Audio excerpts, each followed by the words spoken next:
নমস্কাৰ আজিৰ মোৰ প্ৰথমটো ইউটিউব চেনেলত আপোনালোকক সকলোকে স্বাগতম জনাইছো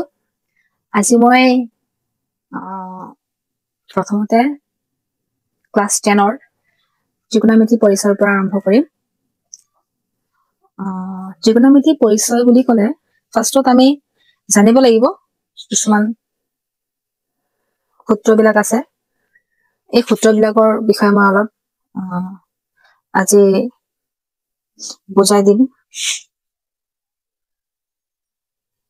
ত্ৰিকোণমিতিৰ পৰিচয়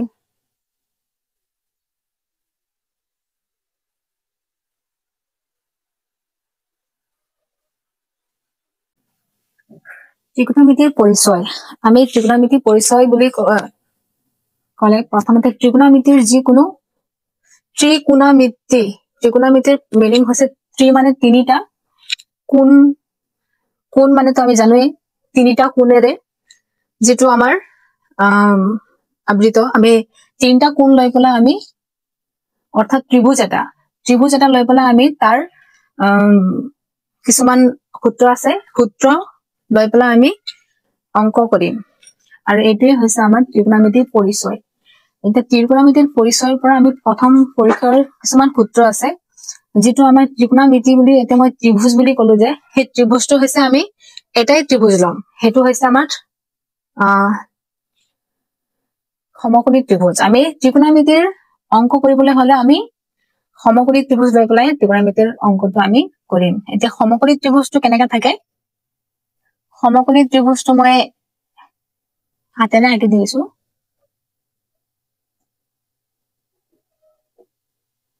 আমাৰ সমকোণী ত্ৰিভুজ সদায় আমাৰ এটা কোণ সদায় 90 ডিগ্ৰী হ'ব লাগে আমাৰ এই কোণটো সদায় 90 ডিগ্ৰী হ'ব লাগিব এইটো আমাৰ 90 ডিগ্ৰী হ'ব লাগিব এতিয়া 90 ডিগ্ৰী সমকোণী ত্ৰিভুজ মানে তো গম পায় যেহেতু ক্লাছ 10 ৰ ষ্টুডেন্ট এতিয়া যেটো ত্ৰিভুজৰ এটা কোণ 90 ডিগ্ৰী থাকে সেই ত্ৰিভুজটোৱে হৈছে সমকোণী ত্ৰিভুজ আমি ইয়াতে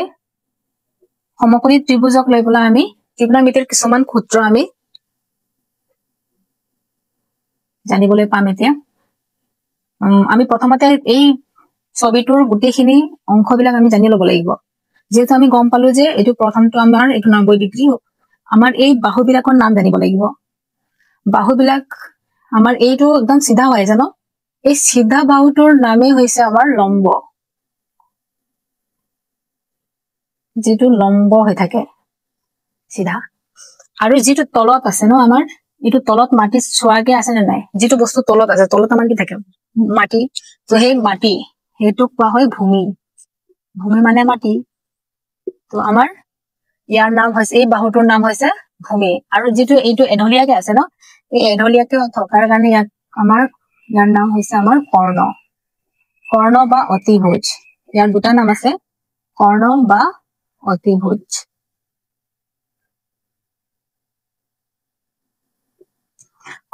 অতিভুজ আমি ইয়াক যিকোনো নাম দিম এ বি সি আমি এ বি সি নাম দিলো যিকোনো দিব পাৰা পি কিউ আৰু দিব পাৰা যিকোনো দিলে হ'ল এতিয়া আমি মুঠতে মনত ৰাখিব লাগিব যে ইয়াৰ নাম আমাৰ লম্ব আৰু যেটো সিধা হৈ থাকে হেতু লম্ব আৰু যেটো আমাৰ তলত থাকে হেতুৰ নাম হৈছে ভূমি আৰু এঢলিয়া পৰা যেটো আছে এটো আমাৰ কৰ্ণ বা অতিভুজ এতিয়া এইটো চাওক আমি ইয়াৰ পৰা ত্ৰিকোণমিতিৰ যেটো আমাৰ সূত্ৰ ত্ৰিকোণমিতিৰ সূত্ৰ আমাৰ 6টা সূত্ৰ আছে 6টা নাম আছে আমাৰ নাম কেটা মই লিখি দি আছো সাইন আমাৰ প্ৰথমতে আমি জানিব লাগিব যেনেকা আমাৰ এটা টাইটেল থাকে নহয় জানো টাইটেল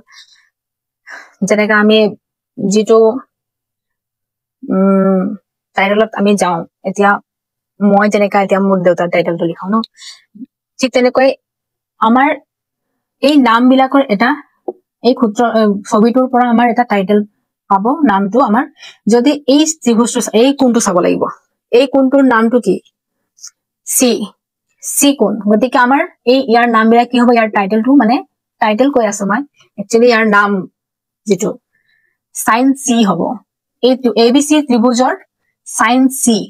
সি মানে সূত্ৰবিলাক আমাৰ টোটাল আছে 6টা আছে হা 6টা সূত্ৰ আছে সাইন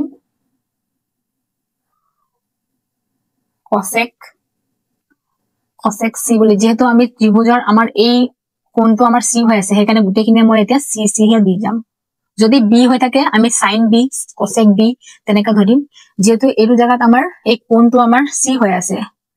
সেইকাৰণে আমি গুটেটো সি বুলি ধৰিম এতিয়া মই এইকাৰণে এইটো লিখি গৈ আছো যিবিলাক মিলি আছে মই সিৰিয়ালি লিখি গৈ আছো সাইনৰ লগত যেহেতু কসেকটো মিলে কসেকটো কেনেকা মিলে মই এতিয়া কম আপোনালোকৰ আগত সাইন কসেক কস সি গুটেখিনি সি এ লিখিম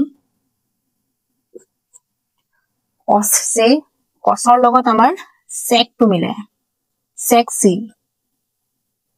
আৰু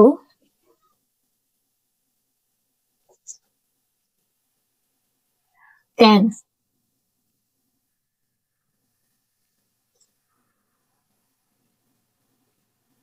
সি যেহেতু সিটো দিছো হা সেইকাৰণে সি লিখি গৈছো আমি টেনৰ লগত কট মিলে কট সি এতিয়া সাইনৰ লগত আমাৰ কসেকটো মিলে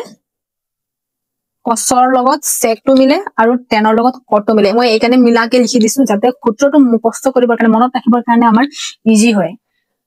যেহেতু আমাৰ ত্ৰিকোণমিতিৰ বহুতো সূত্ৰ আছে আগলৈ গৈ পেলাই আমি পাম এইবিলাক হৈছে আমাৰ প্ৰথম যেটো পৰিচয়ৰ সূত্ৰবিলাক সেইবিলাকে হয়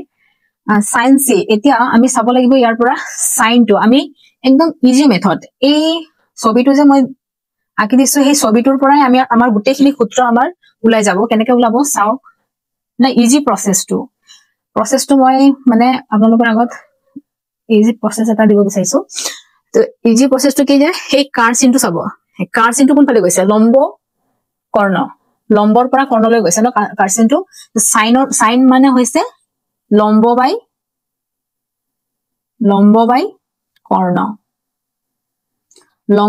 কৰ্ণ হল এতিয়া মই কি কৈছিলো সাইনৰ লগত কসেক মিলে বুলি কৈছিলো ন এটা কেনেকা মিলে চাম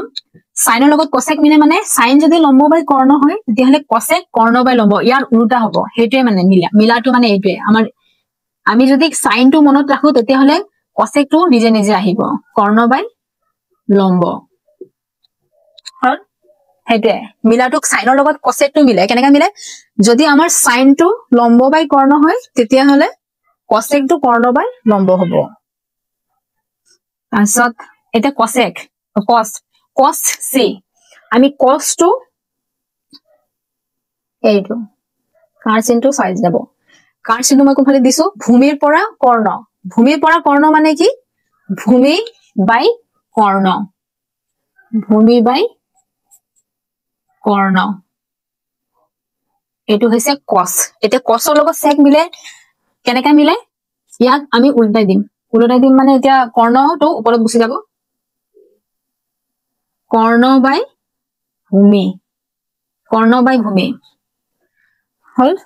এতিয়া এই দুটাই কসৰ লগত সেকটো মিলে যদি কস আমাৰ ভূমি বাই কৰ্ণ হয় তেতিয়া তাৰ উল্টাটো কি সেক মানে কৰ্ণ বাই ভূমি এটা টেনলৈ আহো টেন মানে হৈছে এতিয়া কাৰ্ভ চিনটো চাব হা কাৰ্ভ চিনটো আহিব আমাৰ এইটো কাৰ্ভ চিনটো কোনফালে আহিছে লম্বৰ পৰা ভূমিলৈ আহিছে মানে লম্বটো ওপৰত লম্ব বাই ভূমি হল ইয়াৰ উল্টাটো কি কট টেনৰ উল্টাটো কট মানে যদি টেন যদি লম্ব বাই ভূমি হয় কটটো গম পাব এতিয়া ভূমি বাই লম্ব এইটো আমাৰ ইজি মেথড ইজিকে আমি সূত্ৰ এটা আমি চালে মানে ভয় খাব নালাগে এই সূত্ৰবিলাক আমাৰ ইজি হয় আমি খালি জানিব লাগিব যে কেনেকা আমি সূত্ৰটো মনত ৰাখিবলগীয়া মানে কিছুমান প্ৰচেছটো আমি জানিব লাগিব তেতিয়া আমাৰ সূত্ৰটো আমাৰ অটোমেটিক হৈ যায় আমি এই সূত্ৰটো ইয়াৰ এই ছবিটো চাই পেলাই আমি সূত্ৰবিলাক আমি গম পাব পাৰো আমি ইয়াতে সাইন লিখি দিও এইটো সাইন যদি এফালে গৈছে তো সাইনৰ উল্টা আমি গম পালে হল যে কসেকটো কি হ'ব কৰ্ণ বাই লম্ব এতিয়া এইটো কাৰ্চিনটো কোনফালে গৈছিলে ভূমিৰ পৰা কৰ্ণ মানে এইটো কি হয় কস আমি কসটো গম পালে হল কসৰ উল্টাটো কি সেক এটা কস যদি ভূমি বাই কৰ্ণ হয় তেতিয়া হলে সেকটো কি হ'ব কৰ্ণ বাই ভূমি এতে তাৰছত আমাৰ কাৰ্চিনটো চালে হল এইটো কি আছিল tan আছিল ন tan এই sin tan যদি আমাৰ লম্ব বাই ভূমি হৈছে তেতিয়া হলে tanৰ উল্টা কট তেতিয়া tanৰ উল্টা কট মানে ভূমি বাই লম্ব আমি তিনিটা মনত ৰাখিলে হল আমাৰ গোটেই টোটাল আমাৰ সূত্ৰটো 6টা আছে 6টা আমাক এটো মনত ৰাখিব লাগিব যে সাইনৰ উল্টাটো কসেক তাৰছত কসৰ উল্টা সেক আৰু tanৰ উল্টা কট tan কট এই কেটা মনত ৰাখিলে হল কাৰ উল্টা কি আৰু বাকি তিনিটা মনত ৰাখিলে হল যে সাইন মানে কি আছিল সাইন মানে লম্ব বাই কৰ্ণ আছিল দুইতিয়া কস মানে কি সাইনৰ উল্টাটো কি কসেক তো কসেকটো কি হ'ব কৰ্ণ বাই লম্ব হ'ব এটো নিজে নিজে আহিব তাৰছত কস মানে ভূমি বাই কৰ্ণ কাৰ্চিনটো আমি মনত ৰাখিব লাগিব কাৰ্চিনটো এটা চাব মই মানে সূত্ৰটো কেনেকা লিখিছো ছবিটো এনেকা কৰিলো ন এনেকা আঁকিছো সৰি এইটো ন ছবিটো মই এনেকা আঁকিছো যদি হেকানে ছবিটো ফলো কৰিব ছবিটো মই কেনেকা আঁকিবলা মই কেনেকা মনত ৰাখিছিলো সেই ছবিটোৰ দ্বাৰাহে গুটেখিনি আছে যদি ছবিটো যদি মই এনেকা আঁকি এইটো চেপত আঁকিছিলো তেতিয়া হলে মই এইটো চেপতে মনত ৰাখিব লাগিব বস্তুটো যদি এইটো চেপত আঁকি দিও তেতিয়া হলে কৰ্ণৰ লম্বটো এফালে গুচি যায় ন তো হেকানে আমি গুটেটো ছবি আমি এইটো চেপত আঁকিছো গতিকে ছবিটো আমি এইটো চেপ দিয়ে মনত ৰাখিব লাগিব হল ক্লিয়াৰ একো নাই এফালে গলেও আমাৰ ইজি হ'ব আৰু লম্ব নামটো মনত ৰাখিলে হল লম্ব ভূমি আৰু কৰ্ণ হেতু লম্ব ভূমি কৰ্ণ হেতে মানে আজিৰ হ'ব আজিলৈ মই এইকেইটা সূত্ৰই লৈ বুজাই দিলো আৰু বাকি আমি আৰম্ভ কৰিম ইয়াৰ অনুশীলনী বিলাক নেক্সট ক্লাছত মই অনুশীলনীটো আৰম্ভ কৰিম হ'ব থ্যাংক ইউ